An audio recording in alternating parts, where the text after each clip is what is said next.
things: earth, rock, foliage, and water. That's really what he uses. And then you throw in the seasons of the year, and it's amazing what kinds of things we can see out of those four basic things. I remember as a teenager, we took a trip out to the West Coast, and we were driving from LA up to San Francisco along this coastal highway. Some of you that might know it might know where to be at Highway 1, that coastal highway. And when I wasn't wondering if my dad was going to drive us off a cliff on this winding road, you can actually look out at times and appreciate some of the scenery and that kind of stuff, especially when you go around places like Carmel and Monterey and all that kind of stuff. But really what it comes down to is really just earth, rock, foliage, and water. That's the work of the Creator right there. Well, if we look at the Gospels, we have kind of the same idea here. We have the same basic information being put down by four different guys. And, you know, you look at Matthew last week, and he's got one emphasis. Today we look at Mark, and we're going to see that Mark has a different emphasis in his Gospel. Then you get next week, we've got Luke, and you think, well, okay, there's the whole picture. And then when you come to John, John says, if all the books in the world were written, we still could not contain the beauty and significance of Christ's life in all of them. So, again, we've got four different ideas. Now, last week, we saw that Matthew was really targeting more of a Jewish audience, okay?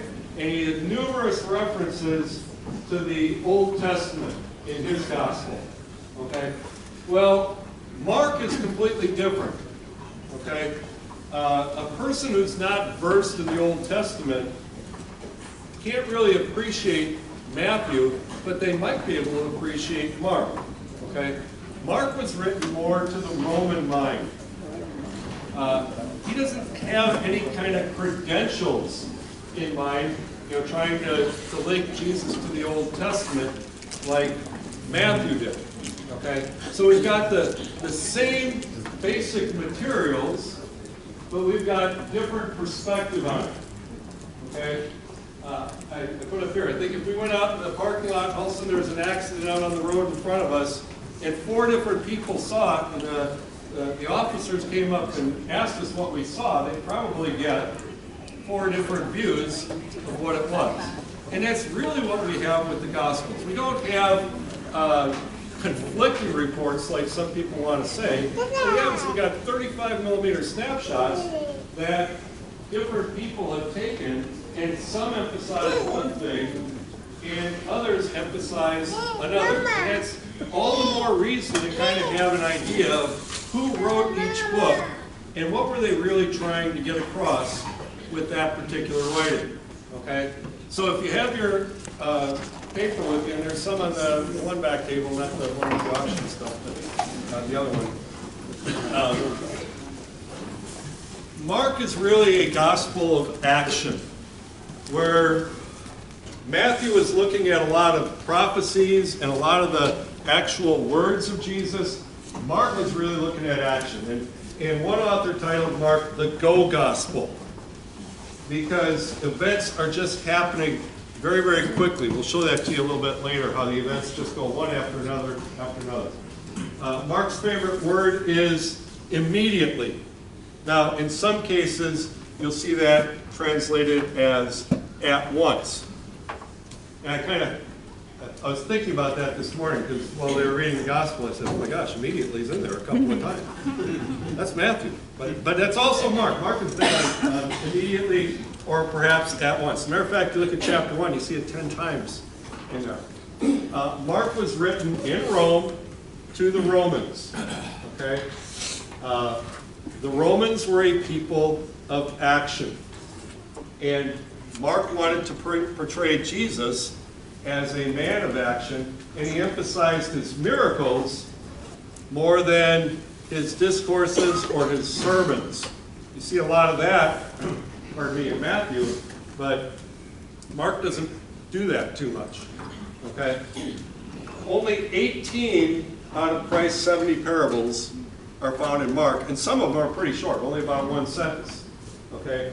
But he lists over half of Christ's miracles, 35 of them, and that's the highest proportion in any of the Gospels, okay? 91% of Mark's Gospel is contained in Matthew. You may remember last week we said Mark's was actually the first one that was written, okay? 53% of Mark is found in Luke, and again, that led others to conclude that Mark was written first, and then Matthew and Luke used Mark as kind of their resource for writing their gospel. So the question we got to ask then is, where did Mark get his information? And we see up here, basically from the Apostle Peter. From a lot of Peter's sermons is where people feel that Mark got his information. And I've got a couple pages or paragraphs right here. You don't have to fill anything in on this, so I'm going to kind of jump through this really quick because I don't want to push myself. All right, so we want to take a look at Mark's background. And to get a handle on his background, I'd like you to look at Acts chapter 12. Okay? Acts chapter 12, and we kind of get an idea of where Mark was raised and that type of thing. So if you look at Acts chapter 12, we find that as a boy, John Mark, another way he is referred to in the Bible, John Mark, raised in the home of a very devout Christian woman.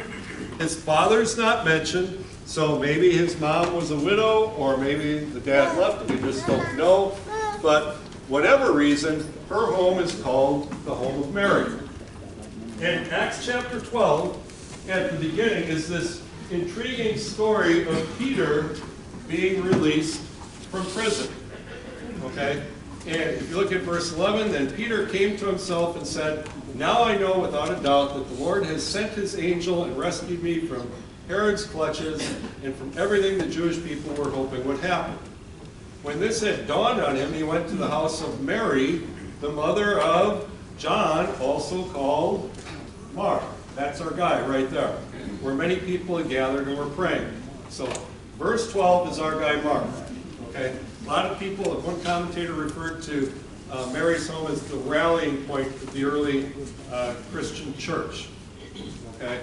A lot of prayers in Jerusalem were offered up for God's people. So that's the home that Mark was raised in.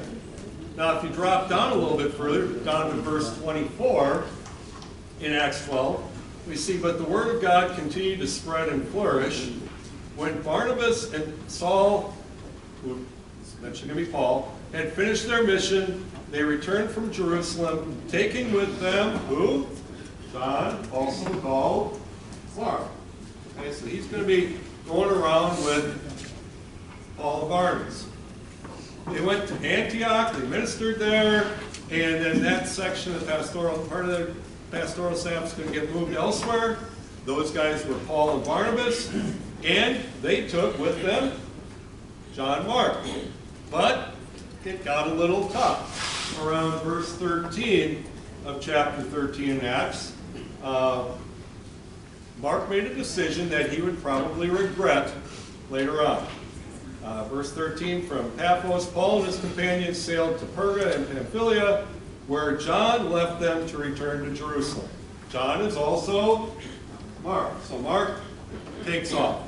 Okay? Why did he leave? Well, we don't know. Maybe he got homesick. Maybe he was sick with some sort of ailment. Maybe he just wasn't ready to take on that kind of a journey at that point in time in his life. But whatever reason, he left, and Paul was not particularly thrilled about that. And he's going to remember this. Okay? You get into chapter 15 of the book of Acts, Mark's name comes up again. And now he's viewed a little differently. He's no longer that close friend, that companion, that fellow partner in ministry. So we see sometime later, Paul said to Barnabas, let us go back and visit the believers in all the towns where we preached the word of the Lord and see how they are doing. Barnabas wanted to take John, also called Mark, with them, but Paul did not think it wise to take him because he had deserted them in Pamphylia and had not continued with them in the work. They had such a sharp disagreement that they parted company. Barnabas took Mark and sailed for Cyprus. So now we got a split between Paul and Barnabas because of Mark. Okay? Well, why was Barnabas so big on Mark? Well, if you look later on, we see in Colossians that Mark was Barnabas' cousin. So, you know, maybe it's time to help out my cousin. It's been done in the movies, right? So Barnabas is a little bit more willing to forgive his cousin than Paul was. But we do see that Paul starts to soften a little bit later on. Okay? If you go to Colossians 4:10, Paul says, "My fellow prisoner Aristarchus sends you his greetings, as does Mark," the cousin of Barnabas. "You have received instructions about him. If he comes to you, welcome him." Wouldn't you love to have a little copy of that note? Yeah. You know, what were those instructions that Paul sent along about Barnabas? I have a feeling he probably is saying, look, I had some thoughts about this guy earlier. He's come around, he's grown up, he's a good partner in the gospel now. Welcome him, that type of thing. You get further in verse 11. Jesus, who is called Justus, also sends greetings. These are the only Jews among my co-workers. So now Mark is a co-worker for the kingdom of God, and they have proved a comfort to me. So Paul's starting to be okay about Mark. And then if you get a little bit further, Mark's even closer to Paul, or at least Paul views him that way. You get to 2 Timothy chapter 4. This is getting pretty close to the end of Paul's life. Okay, he's about to literally lose his head. Okay, and if you find 2 Timothy 4, it says, verse 9, "Do your best to come to me quickly, for Demas, because he loved this world, has deserted me and has gone to Thessalonica. Crescens has gone to Galatia, and Titus to Dalmatia. Only Luke is with me. Get Mark and bring him with you, because he is helpful to my ministry." Okay? So now, not only is Mark a fellow worker, he's also helpful. He's a benefit. So Paul's thoughts regarding him have definitely changed. Well, there's a little time for application for us, too. Have you ever blown it, made a bad choice, done something that maybe you look back and say, "I wish I'd never done that"? You can recover from that. Okay? Somebody who made a bad choice was actually one that ended up writing the first gospel that was written. Okay? So don't live in regret so long about it. Recover from a bad choice. And secondly, look at it the other way. Has you ever had somebody just really let you down? Okay? Quit on you? Deserted you? Or something like that? Be big-hearted enough to look at them a little bit more and see, is there a possibility that maybe they could be more beneficial to us? Maybe if we can just forgive them, give them a second chance, maybe there's some hope for this person. Okay? So there's a couple of applications of Mark right there. All right? Now, your outline, Mark was also known as John Mark. His mother, a believer as well, later opened her home to be used as a meeting place for the early church. We saw that in Acts chapter 12, verse 12 earlier. Mark accompanied Paul and Barnabas on their first missionary journey. However, he abandoned the expedition. He took off midway through. Barnabas, who was Mark's cousin, wanted to give Mark a second chance. Paul didn't see it that way, so that led to a split between Paul and Barnabas. So Paul and Silas went one direction, and Mark and Barnabas went a different direction. Okay? Am I going too fast?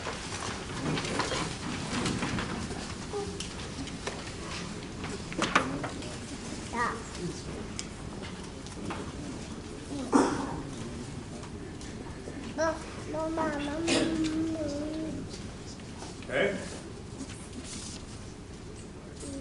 All right. That's the last we see of Mark for several years. He emerges in Rome. As a matter of fact, Paul names Mark as one of his few faithful encouragers and calls him a, quote, fellow worker, or co-worker, if you prefer. Later at death's door, Paul told Timothy to pick up Mark and bring him with me, for he is useful to me for service. That was 2 Timothy 4:11. Suffering under Nero, the Christians in Rome were teetering over the same dark abyss of denial and defection from which Peter and Mark had risen. The believers needed something or someone to hang on to, so the greatest message Mark could give them was of the one who had changed his life, Jesus the Savior, who died for them. That's all. Okay? Now, we haven't even got to the book of Mark yet, so now it's time to get there. So go back to the book of Mark, okay? It's kind of a trailblazing gospel. There is no gospel of Matthew, there is no gospel of John, there is no gospel of Luke to look at. So this is brand new territory here as Mark is writing down his gospel, okay? How would Mark know? Since he wasn't hanging around with Jesus when Jesus was here on earth? Well, most people will tell you he got his information directly from Peter. So, listening to Peter's sermons or talking with Peter and all that kind of stuff, that's where Mark gets his information for his gospel. Okay? It's not hard to figure out what Mark's after in his gospel. Much different than Matthew. He emphasizes action, and again, his favorite word is immediately, or at once, or some sort of context of that word, okay? He just pushes things back to back to back to back. If you read the book, you're just going to see that back to back to back. It's like if you have a bunch of dominoes stacked up, and all of a sudden you push one over, and it hits another, hits another, hits another. Boom, boom, boom, right on down the line. That's kind of what's going on with the Gospel of Mark, okay? He's more interested in events and the flow of events than he is in fulfilling Old Testament prophecy or lengthy discourses or any of that kind of stuff. Perhaps somebody had said to Mark something like, look, Mark, I don't know anything about the Old Testament. I don't know anything about those Jewish traditions. That stuff doesn't mean anything to me. But if you give me a quick, short, uncomplicated story about this guy and what he did, then I might listen. Okay? That's really who Mark's reader is. Okay? Just people will say, let me make my own conclusions, just tell me what he did, and I'll go on from there. Okay? Action people. That's who Mark's at. Okay? One kind of interesting situation, they're out on the sea and the boat's about to get swamped. If you read it in Matthew, Matthew records, Lord, save us. But when you get to Mark, Mark records the same event. He uses the words, Master, don't you care that we're perishing? Kind of an interesting switch on that, okay? With Matthew, you get you know, you got the Messiah here, you're just waiting for him. Lord, save us. You're just waiting for him to deliver you. But you get into Mark, there's more of a dialogue. More like, you know, hey, don't you care? We're about to die here, don't you care? It's more of a human interest. Now, there's some things that Mark omits. He doesn't have the genealogy we talked about last week that we'll look at a little bit next week. Who cares? Mark's emphasizing that Jesus was a servant. Who cares about the genealogy of a servant? Okay? The pedigree is not that important to Mark. Okay? There's no comment regarding Jesus' childhood, regarding his birth, all that kind of stuff. It's not that Mark didn't know about it, it just wasn't something that he chose to include in his slideshow. Okay? There's no lengthy discourses, no Sermon on the Mount, and you get to the end, you don't even have the words, it is finished in Mark. Okay? So, back to your outline. There's three major themes in his gospel. The first one that you got to put in there is discipleship.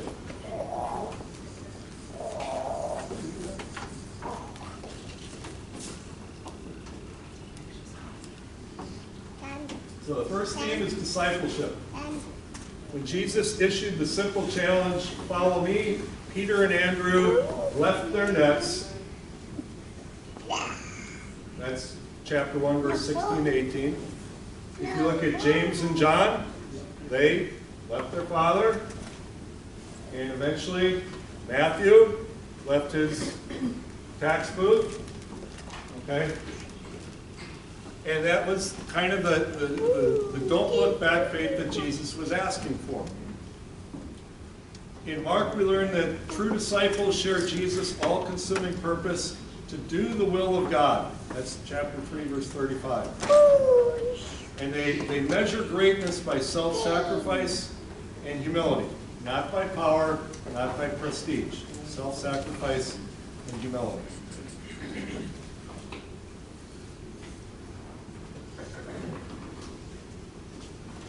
Can I bump ahead? Okay. Another major theme in his gospel is the contrast between belief and unbelief. Belief and unbelief. So Mark contrasts responses to Jesus of belief and unbelief. When people come across them, do they believe or not believe? People were amazed at Jesus' words, teaching with authority and miracles, and they ran to greet him whenever he approached.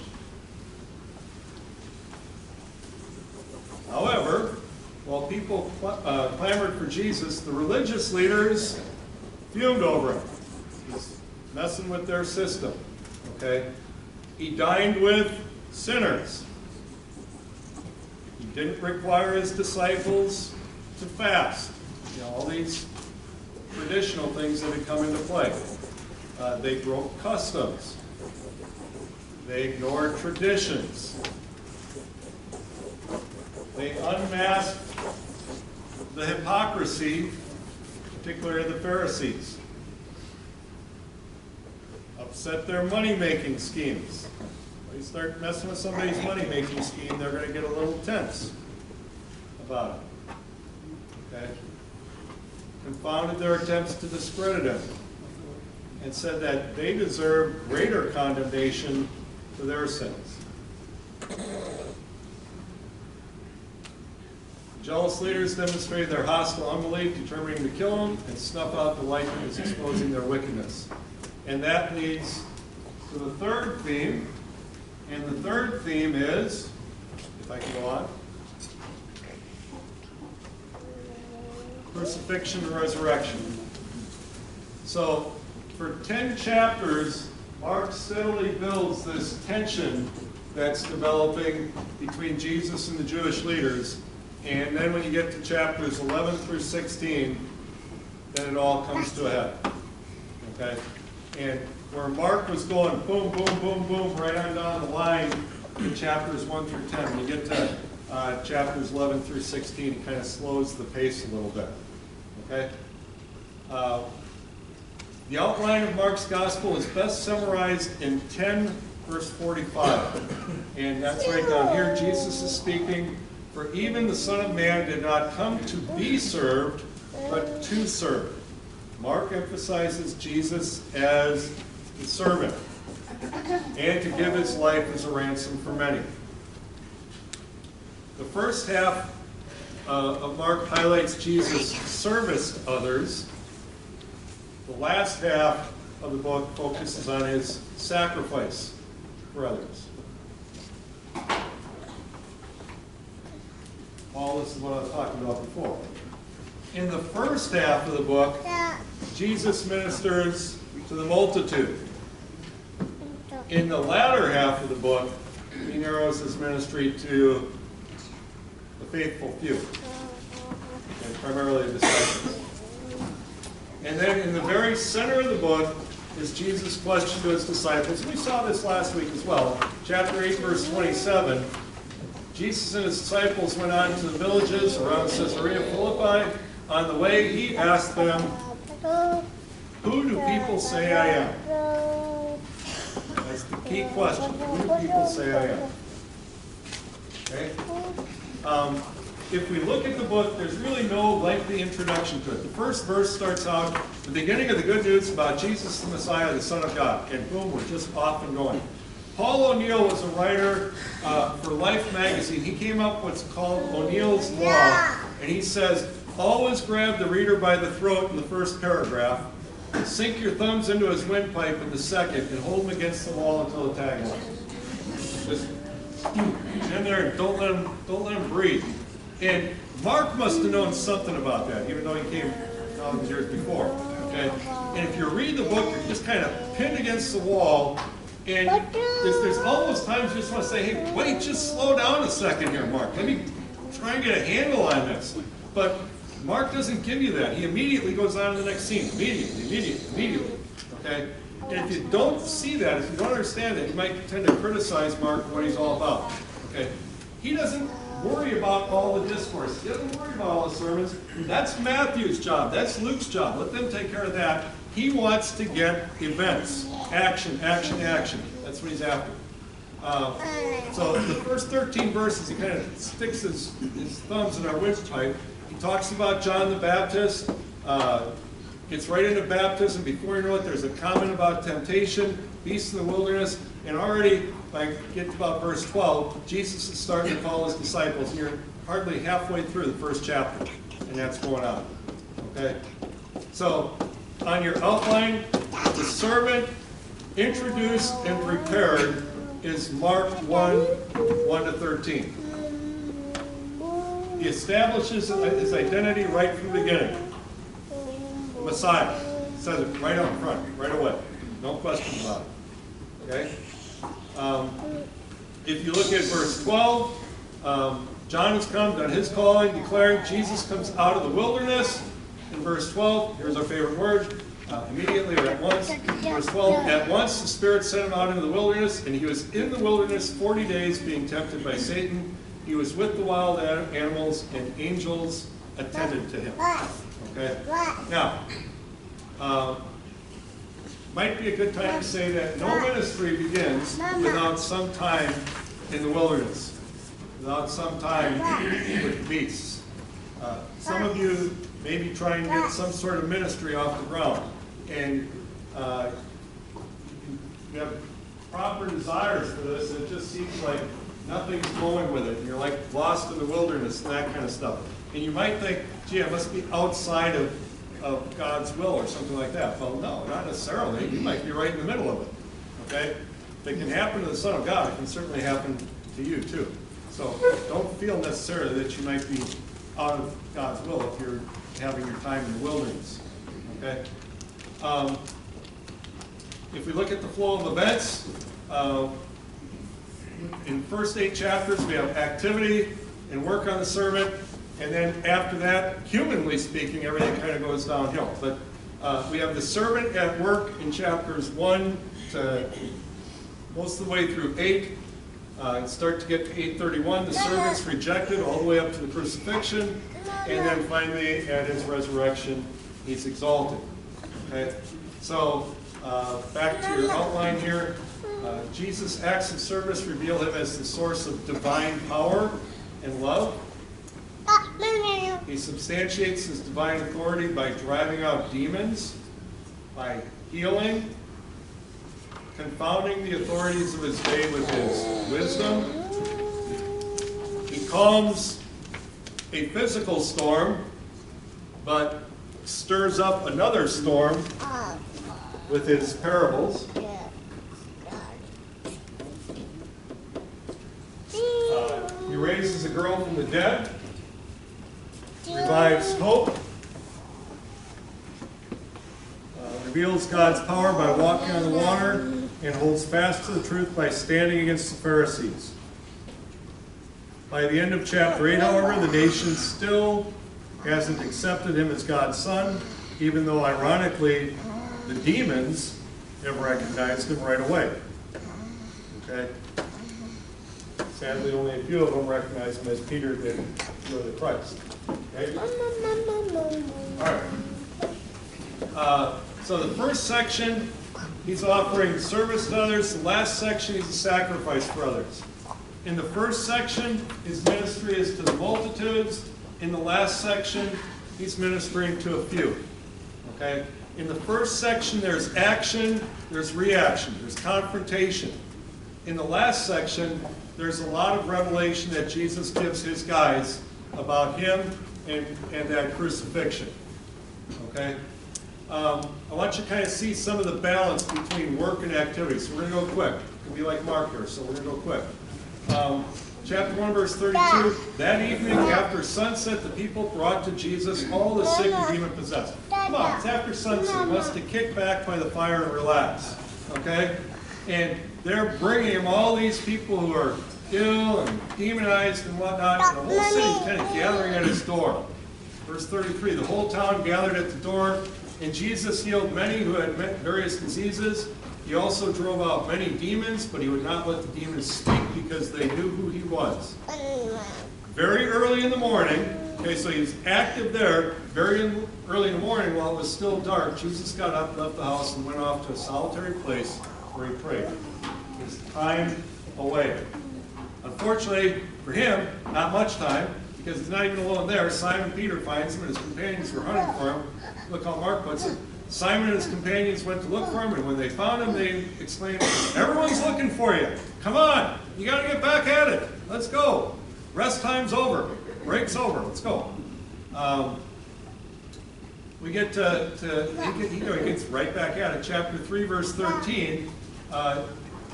Jesus getting a reprieve again. Jesus went up on a mountainside and called to him those he wanted, and they came to him.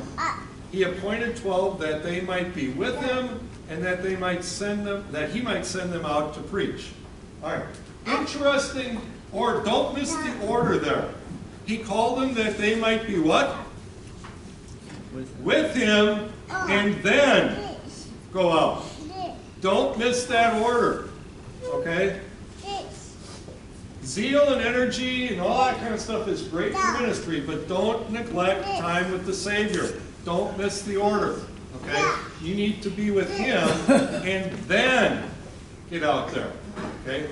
Don't cut short time with Christ. So my question is, how are you and him getting along these days? Are you giving him some time? Okay? I know we're busy, a lot of stuff going on, all that kind of stuff, but we need time to repair and refresh. We need time to deepen.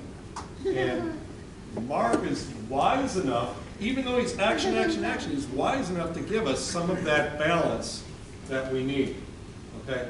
Real quick, kind of the style of Mark. If you look at chapter 5, we see kind of a style of Mark. Boom, boom, boom, right along the line. You're going to see.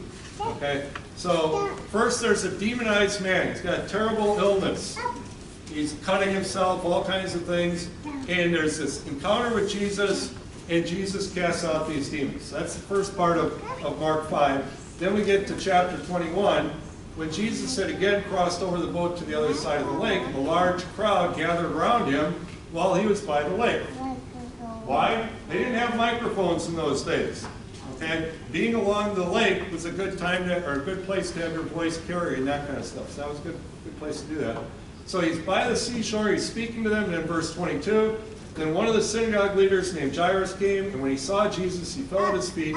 He pleaded earnestly with him, my little daughter is dying, please come and put your hands out here, put your hands on her that she'll be healed and live. So Jesus went with him. A large crowd followed and pressed around him.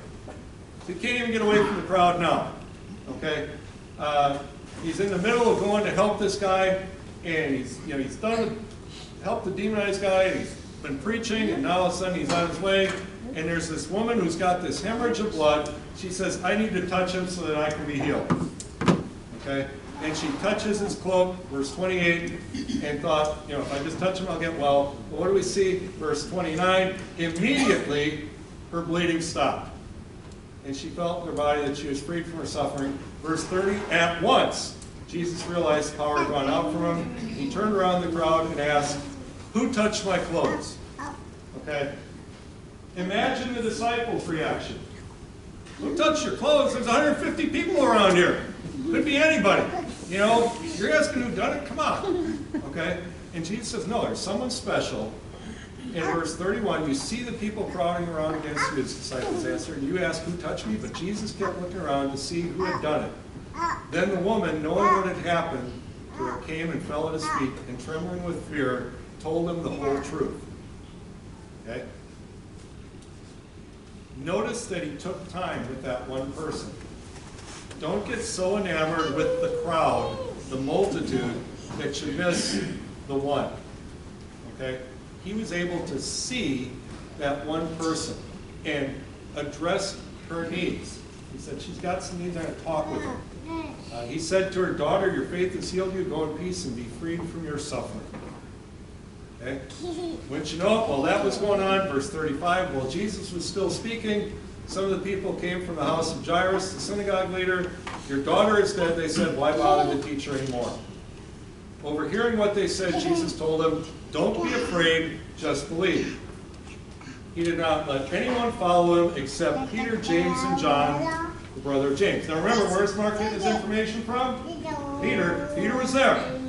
Okay? Verse 38, when they came to the home of the synagogue leader, Jesus saw a commotion with people crying and wailing loudly. He went in and said to them, why all this commotion and wailing? The child is not dead, but asleep. But they laughed at him. They thought, hey, he's been working all day, he hasn't had any breaks, must be tired, So now, along with being everything else, he's misunderstood and mocked. But as only he could do it, verse 41, he took her by the hand and said to her, Talitha kum, which means little girl, I say to you, get up. Verse 42, there it is again. Immediately, the girl stood up and began to walk around. She was 12 years old, and they were astonished. That's kind of the way the book moves, just that chapter. You just get part of it there. Now, if you get to chapter 8, you get to the pivot point in the book. Okay? Chapter 8, verse 27. So, the first 8 chapters, we've got all this activity and movement and all that kind of stuff, growing credibility, growing belief, but the hostility is starting to rise, and it kind of boils over. So you get to verse 28, they replied, some say, Jesus asked, who do you say I am? Some say John the Baptist, others say Elijah, and still others one of the prophets. But what about you, he asked, who do you say I am? Peter said, you're the Messiah, and Jesus warned them not to tell anyone about him. Why? He still had stuff to do. And if that gets out, he might not have time to do the things he needs to do. So he needs that extra time. And now he's getting from the multitude to the 12, the ministry to the 12. It's like a mother who hears she's got terminal cancer, she's got 1 year to live, and she's been involved with all kinds of things, but now all of a sudden says, I got to narrow my focus. My family. Those are the ones I got to be with. And that's kind of what's going on here as we see it in Mark. Okay? So if you get to your outline again, the servant resisted and rejected. As soon as Peter voices his confession, Jesus unveils the true nature of his messianic mission. To suffer, be rejected, die, and rise again on the third day. He teaches his disciples unforgettable lessons about faith. He gives Peter, James, and John a vision of his true glory. He teaches them about the importance of believing God to do the impossible. Teaches that greatness is not about being first. Teaches about divorce. He talks about having the faith of a child and the perils of ambition.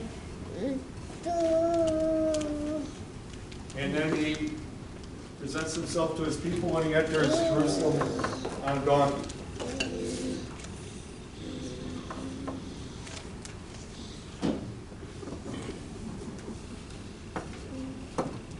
During the final week, the chief priests joined their rivals, the Pharisees, to get rid of the troublemaker. They attempt to ensnare Jesus with their questions, but he snags them. They finally capture the Lamb of God on the night of the Passover. Jesus puts up no resistance.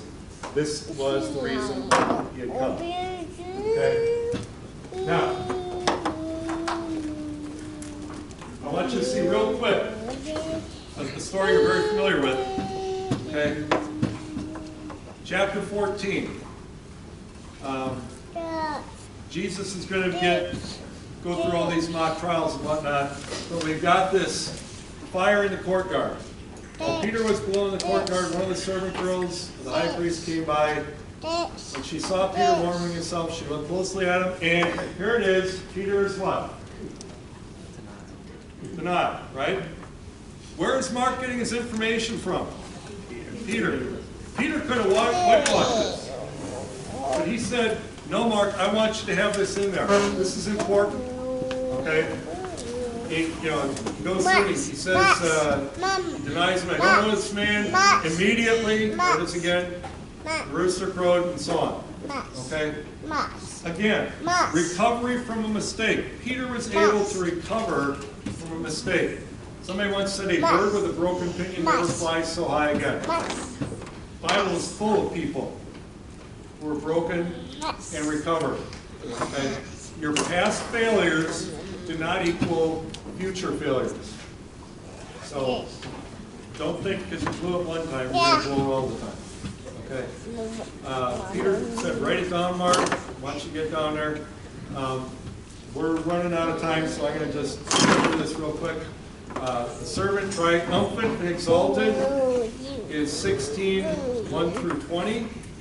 And then Mark's brief account of the resurrection comes to an abrupt end at verse 8. Many scholars think verses 9 and 20 were added to Mark's original work because they do not appear in the early manuscripts. And the style of the Greek is really, really different. Okay? However, Mark's theme of belief versus unbelief is once again presented. Despite the women's report, the disciples struggled to believe it was true. Mark's message then is clear. Jesus is worthy of our faith. He is the Christ, the Son of God, and Savior of the world. Okay? Now, regarding 9 through 20, there's a lot of different thoughts about it. No conclusive evidence for me one way or the other. Some people said maybe Mark died before he got it done. Maybe he was martyred.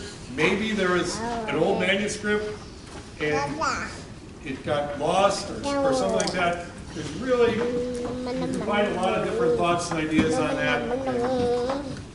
And choose which one you think. Okay?